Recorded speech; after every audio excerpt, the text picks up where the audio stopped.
grew up my parents being on drugs, in and out of jail. My grandmother actually took us and really just took us out of a bad situation and brought us to a whole different, life. Did nobody want them, but I wanted them because they was my flesh and blood. And I think the best thing my parents could have wanted for me is to have a role model like my grandmother. I was having trouble out of some of them. You know how boys, they will go off. So I got on my knees and I said my prayers. I said, Lord, I'm in a bind. I came to the Williams home and I met Isaiah, I met Joshua, and I met Joseph. He said, I am Isaiah's mentor. Well, I said to myself, I said, Lord, that was a quick answer prayer. Joseph, he believed in everything I said. I said, Joseph, if you do what I'm telling you to do, that you'll be able to make it. This young man came with everything I needed. The intelligence, the way to make them obey. And he is just a little taller than me, but he can speak to them and they jump. They jump, and I love it. Me and Sandy, we kind of do this, we kind of go back and forth. We're helping each other out with a whole lot of things. He helped me find a job. I help him look better on his job, you know what I'm saying? So he bought in everything I said. So you won't be shot in these streets, you won't be on drugs, you'll be able to go to college and graduate and make something for yourself. So when he got shot, it was like my own son being shot. The day that it happened, I was in the kitchen and I heard the shots and I ran to the front. And we went out on the porch. It's a hot summer day. It's 80 degrees outside.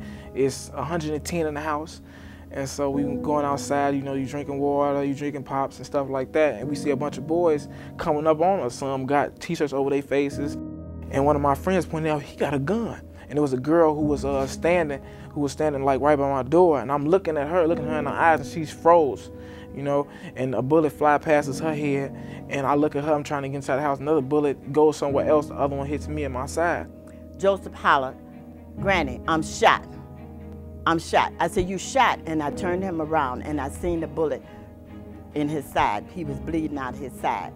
And I'm just calling like a regular day. Hey, how you doing, Miss Williams? What's going on? She's like, Sandy, Joseph got shot.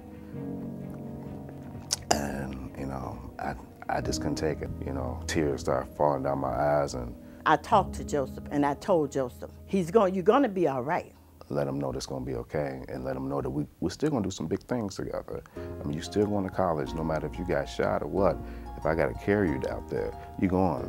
Him and some other mentees that came by to see me, it really was, a boost, knowing that I have somebody to live for and that somebody who wants to see me do good. And that was really just the icing on the cake for me to just get up and start walking again. These guys really changed my life, big time.